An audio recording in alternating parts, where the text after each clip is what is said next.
All right, everyone, welcome to the Truth About Business podcast. I am super duper stoked. I've got an amazing guest all the way from the USA. His name is Sean Adams. What's up, Sean? Howdy, Steve. How you doing, man? Fantastic. Thank you so much for being a guest on this podcast. Super stoked to have you. Happy to do it, man. Excited about the topic, man. All righty. So let's get into this, man. So first off, tell everyone who you are and most particularly how you've been holding up, particularly during COVID, man. How have you been holding up? I'm doing all right. I mean, I'm used to working from home anyway. I've always been our tech guy for Heroic Voice. So I'm used to sitting behind a computer all day long anyway. So that reality hasn't changed that much for me. The wife works for the sheriff's department, so she's essential. So we have to be super intentional about if we go out and when we go out and being overly cautious about how to take care of ourselves. But beyond that, things are, we're fine. We're doing okay. Money, business-wise, money is a little different this way. Luckily, we've got the wife's salary coming in, so we're not stressed on that end either. So overall, we're holding up fine. We're healthy, happy. Family's healthy and happy.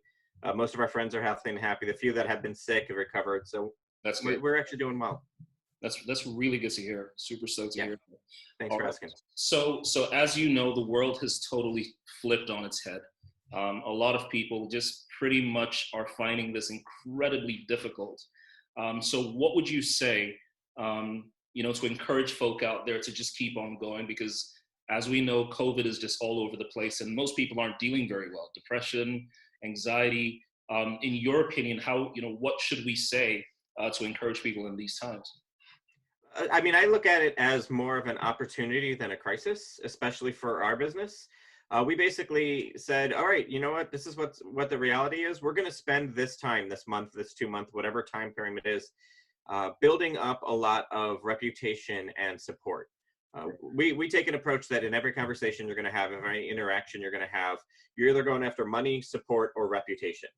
And money is the hardest right now. People aren't looking to spend money. We're talking with some, Fortune 500 companies who have their budget for training on hold. And we're like, you know what, that's fine. We're still going to work with you.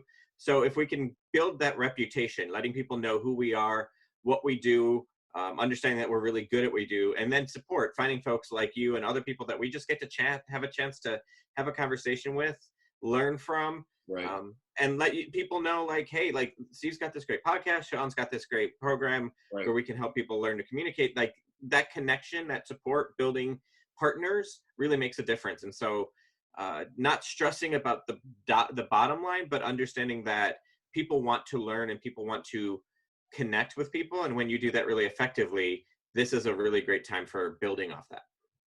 Absolutely. Well said. But I was thinking about something. I don't know if you've ever gotten this from people who say, well, this isn't the time to sell, thought leaders, why don't you just do things for free? Do you get that? I do. And it's funny. I also have a lot of folks that I know that are in the internet marketing, online training platform world, and they're actually killing it. Like the folks who have online classes are doing really well right now. If you've got quality content at a fair cost, people are eating it up right now because people are like, well, I'm home, I'm going to better myself. Absolutely. This is that chance to move forward. So I don't think it's a time to say, I'm not going to sell at all. But if you don't have easy, accessible product from home, like a lot of our clients, we were training folks for stages, TEDx stages, South by Southwest stages, major stages. That's not happening right now. Yeah. And so for us, we're still training them, we're still preparing them because that's going to all come back. But the new influx of folks looking for that, no, but what are we doing? We're training people for town hall meetings. How do you run a town hall meeting virtually over Zoom? Like that's a hard thing for a lot of people to learn to do. Let's get you ready for that. So it's learning to pivot while still staying authentic to who you are and what it is that your unique expertise is. Right. That's, I couldn't have said it better myself. But let me ask you this. How do we handle information overload? So everyone is going live. If you go on Instagram, everyone is live. Facebook is live. And it can be pretty daunting or exhausting for the customers where they're like, there's so many options and I could just get drowned. How do we, what do we do in that case? So one, as business folks, have a plan. what is it that you're actually going to be talking about, and making an intentional plan over time. Like, Right. if you don't just go live off the cuff every time, because people are gonna be like, well, what's he going to talk about now? But if you knew, like, every Monday I'm going to go live for a half hour and talk about, how to connect with people. And every Tuesday we're going to talk about how to figure out what the foundation of every conversation is. And Wednesday, and you have an intentional plan, and you just give tidbits of learning. And that's the other thing that people miss when they go live. Right. It's just kind of stream of conscious rambling. You've got to make sure people walk out of there with some either actionable item or something that they can put away mentally that is a game changer for them. So give value. Don't just go live to be seen, but give value to make sure people, and once again, it's that reputation and support. Wow, I want to tune into this person because the last 2 times I've seen him, it's been really valuable. Or I want to tune into her because every time she goes live, I take a nugget I need. So I want to watch when she's going live instead of just going live for the heck of it. Absolutely, because that's what happens. You know how it is, because the barrier to entry to thought leadership is so low, or literally non-existent. If you have a cell phone, voila, you're a thought leader. So sometimes people get drowned and carried in the currents of knowing exactly what value is. But like you said, it's knowing, trying to build a reputation, offer support, and it's also about the bottom line. But enough said. You have a very interesting journey, and you're doing a lot of great things with Heroic Voice, right? Could you tell us about that, and how did you know that was what you wanted to do with your life? So I've always been an educator. I was in higher education for about 10 years, both on the faculty and administrative side. So I was a professor. And I put air quotes because I didn't have the title, and anybody in higher ed understands why I do that. Right. But so I've always been a teacher. I've always been a trainer. I've been in personal development world for 10 years. I've been on stages training people, over 10,000 people on 5 different continents. It's from 5 to 5,000 in the room. That's been my world. Say again? Have you been to Africa yet? I have not. That's the one of the continents that isn't on that list of 5. That's on my short list to get to. We'll fix that. Awesome. I got to check off those continents. That's a goal. That's one of my goals, is to say I've trained on stage on all continents. So, so that was always my thing. And then my co-founder, my partner in Heroic Voice, he came from the tech side. So he was an engineer for a startup, and he got into that world of training people on their product. And so he's got the tech, like the startup tech world mindset. I've got the teacher trainer mindset. We're both NLP certified. We're both life coach certified. We can go into those certifications. But so we took all that stuff together and said, what's missing? And what's missing is that ability to communicate. Right. You can have the greatest product in the planet, but if you can't communicate it to the right people in the right way, it's not going to be effective. You could be the other side of that is you could be the most shy, ineffective speaker, but you can learn how to be effective communicator so that you can change your world. So that's kind of how it all came about, was all of our strengths, all of our superpowers. And we realized this is that area that so desperately needed our help. Right. So like, that's the sweet spot of what you guys are doing. Yeah, there's a concept out there called the blue ocean. Yeah. Blue ocean, red ocean. And so red ocean is where all the sharks lived, and there's all the blood in the water, because that's where every business is trying to live. And the key is to find your blue ocean, that area where there's not so many other sharks floating around, so that you can stand out. And so that's what we call our blue ocean. True. Being a communication person myself, and you know how we subconsciously do this. So you're constantly pitting yourself against somebody else and seeing how well do they communicate, how well don't they communicate. What would you say is the biggest hang-up of leaders and entrepreneurs when it comes to communication? Too much information. I like that. They try to give so much information that it's information overwhelmed to their audience. That's number one, is too much information. We always teach people, think about it like you're giving a short pop quiz at the end of your conversation, your presentation. People should be able to get 100% on it. Whatever the 3 main points you want them to walk away with, that's what you make sure you focus in on. So too much information is number one. Number 2, not having a clear understanding of your audience. We teach a thing called the connection triangle, and part of that is connecting to your audience. You have to know who's in the room, and you have to know you have to understand where they're at, getting an understanding of creating rapport with them, understanding what's going on with them, And number three, so we've got too much information. We have not understanding your audience. And the third one, and this is the one that it astounds me that people never think about. What's the actual outcome that you're trying to get out of the conversation? Because most of the time people like, they'll go up and they'll share all this information. Yeah. And then there's no, like, you know, you're in the marketing world, you know, there's the call to action, what's going to happen. Absolutely. Most people don't think about like, what's the call to action? Or they think, well, I've got to close the deal. You know what? 90% of my conversations are never money. True. Never money. They're building support, building reputation to eventually lead to the money conversation. Absolutely. And so those are the three biggest that I see often. That's pretty amazing. That is pretty amazing. So talk about some of the most amazing highlights you've encountered in your career. Yeah, so one of my favorites is we were working with this woman who had was told she was going to be anchoring a TEDx. Right. And it was one of the 15-minute anchor TEDx talks. It was one of the bigger TEDx kind of programs. Right. And she knew as the anchor, she had to be memorable. She had to close it.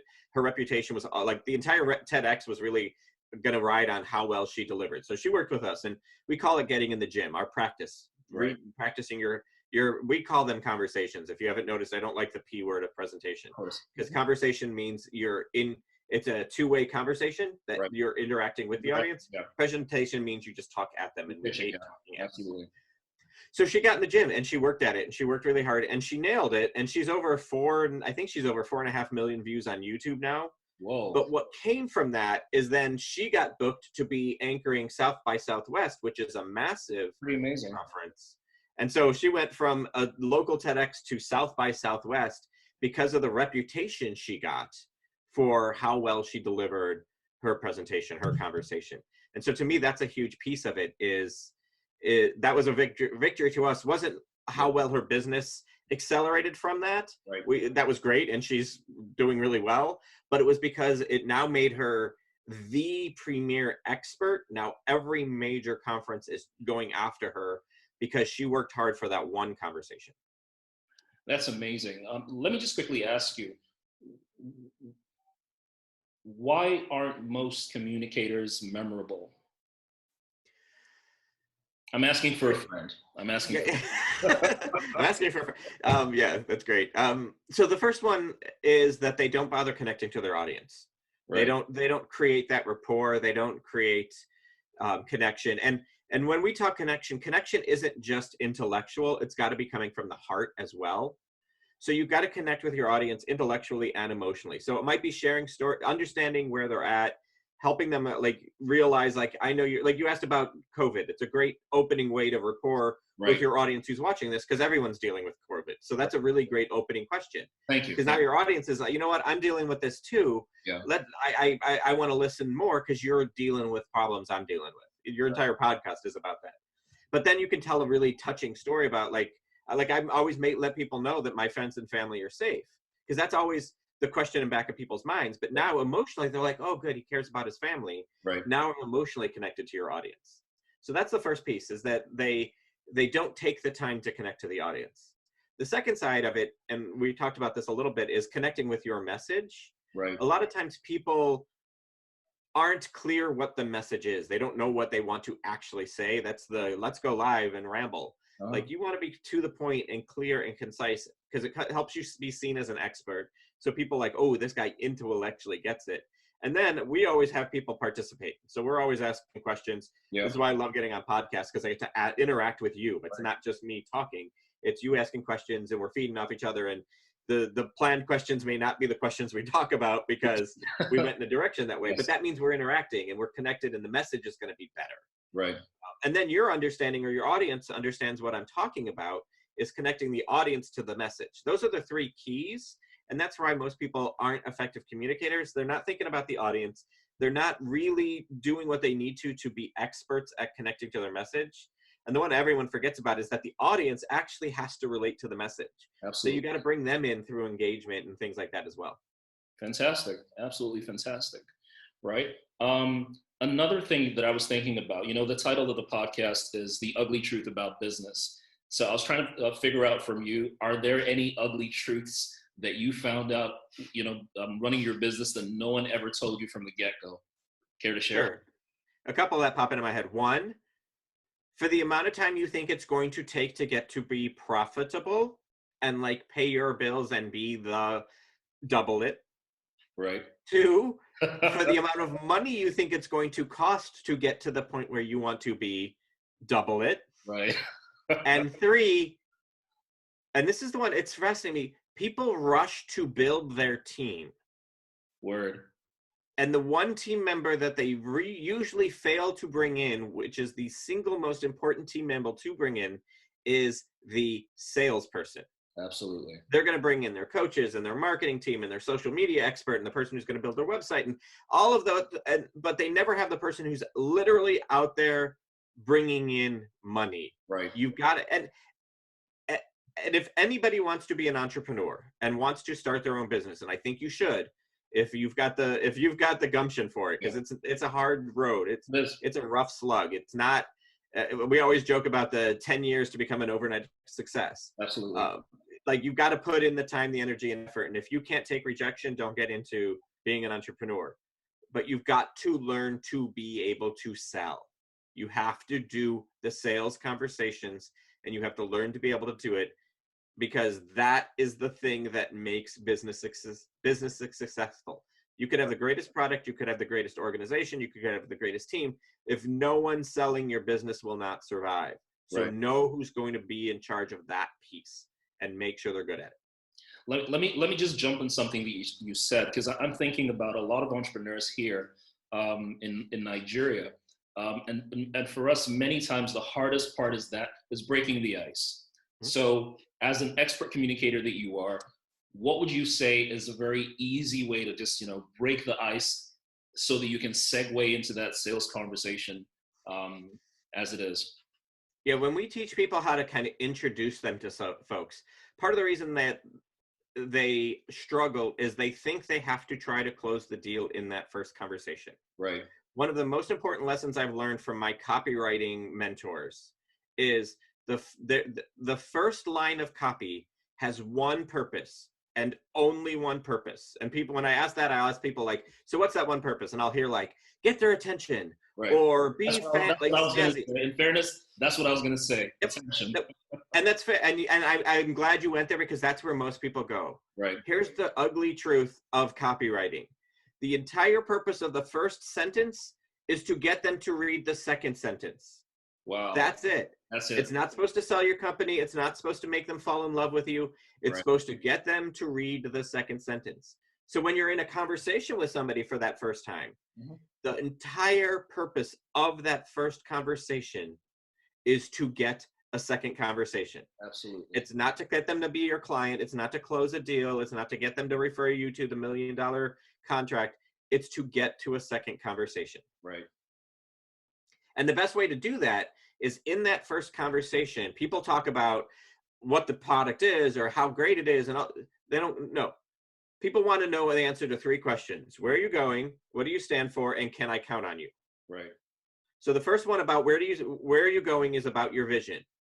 5 years from now, how is the world different because of what you're doing right now as a company? Mm-hmm. So if you can give them a snapshot of the future, 5 years, 3 years, 1 year away, like for us, we want every single person that walks off a stage knowing they nailed it every time, confident that they achieved what they wanted from every conversation they have.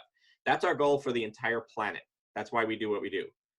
So the values are then like, what do you stand for? 1, practice. We believe in practice. Mm-hmm. You're not going to get anywhere without practice. 2, it's all about preparation, knowing the right way to do things. But that's the idea, is like, what I stand for. I'm going to make you practice. If you don't want to practice, don't work with us. That's the reality of it. So if I go in and I'm introduce somebody and it's like, hey, I'm Sean from Heroic Voice. We are committed to making sure everybody steps off stage feeling confident they achieved what they want. We're going to do that through practice and preparation and having the right information and learning to connect with people. And every step of the way, we're there with you, because we believe in a thing. In Hawaii, it's called ohana. It's the family that you choose. When you work with us, you become our ohana. We support you like we would support our family. And so that was my introduction. Now you want to learn more. Absolutely. I said our company once. Yeah. I never said we were a communications company, but you probably inferred that. So all those things that people try to do, we don't teach that. Right. Vision, where are you going? Values, what do you stand for? Vows, how can I count on you? Answer that in your introduction, and people want to learn more. I mean, I think we've nailed it like right there. Succinct, clear, absolutely off the chain. But I want to ask you, business is never, like you said, if you're thinking about the time you're going to succeed, double it. If you're thinking about the money you're going to make, the time you're going to make the money, double it. Do you have any regrets concerning what you've been doing over the last couple of years? But more importantly, what's that one thing that you think has made the biggest difference in your business? So the biggest regret I have as a entrepreneur was not learning sales techniques earlier. Right. It took me too long to get around to sales, and I had a couple businesses fail because of that, because I didn't do sales well enough. So learning sales, or making sure you have a person on your team who's very good at sales. And the biggest lesson I learned in the world of sales is getting to know quickly. People try too hard to turn people they know will never be a client into a client. Yeah. If you know they're not going to be a client, move on. Don't waste your energy. Chase the people who are interested in what you want instead of trying to convert everyone into somebody who's interested in your want. So that was my biggest. I think you need to say that line again, because that's like a tweetable right there. You need to say that again. So it's get to know quickly. Yeah. If you and this is the reason why if somebody doesn't agree with your vision, it's a no. Right. We had a former baseball player who wanted to give us a 6-figure check to help him go back out in the speaking world. And we asked, so what do you want to do? What's the change? Like, what's the purpose of your speaking? What kind of change do you want to create by going out there? He's like, oh, I don't really care. I just want to be able to use my fame to make more money. We said, great. Here are 3 other companies you can work with. Your vision and our vision don't align. Right. That check would be nice. And he was right. I mean, he had the checkbook out. We're like, we don't want to work with you because that's not what we do. Absolutely. And so getting to know quickly, and because we stood our ground, he actually referred us to other people when so it wasn't like, so we may have missed out on a check that would have been lovely at the time, right. But it meant we knew what we stood for, and we were able to, we were a stronger company for it. So that sales and being able to say no quickly to people who are not in alignment with you is a powerful lesson to learn. Right. And the second part of your question was like big successes, things that we're so happiest about. Yeah. For us, it's let's see, what's the easiest way to phrase this? It's knowing that no matter what the situation is that people are going through, one of our, we have a message blueprint, types of conversations that you have based on situations. Right. We are yet to find a situation where one of our messages doesn't help. Like right now, COVID's huge. All the people are having what we're calling town hall meetings where, hey, this is what's going on in the world. We have a specific 5-slide deck, 5-image deck that you put together to be able to effectively deliver your town hall. That's amazing. And so for us, that was our biggest victory, is knowing like, I don't care what you throw at us, we can help you if you're committed to practicing at it. I think that's fantastic. I think that's fantastic. And what you do with Heroic Voice is absolutely spot on. So, I mean, we've come pretty much to the end of the podcast. I don't know, is there anything, where can people connect with you? Because I'm sure that by the time our subscribers listen to this, they're going to be like, we want more of Sean Adams. Can you please give us some more? So where can we find you? Where can we connect with you? The easiest thing is, and right now because of COVID and because we're in this place where we want to build rapport, reputation, support, that kind of thing, just come to one of our free events. We're doing 2 to 3 to 5 free events a week right now, where we're doing hour and a half long trainings. So if you just go to heroicvoice.com/events, you'll see our events calendar. We just want people to understand that they can learn to do this so they can handle whatever situation might come up for them. So that's what works for us. So heroicvoice.com/events is the easiest way to kind of get started and let us work with you to get you to where you want to be. On that note, thank you, Sean. You are a blessing and a half. And thank you for being a part of the ugly truth about business. We should, I owe you one, maybe not just one. I think I owe you more than that, but yeah. No worries, Steve. I was just thrilled to be on here. I love the topic. I love you. I think you're fabulous at doing this. The way you talk with folks is great. Your questions are fabulous. Like I said, I loved your opening question because it builds that rapport. So you're spot on, and keep doing what you're doing. And if I can be of any other assistance to you, man, just reach out. I appreciate it.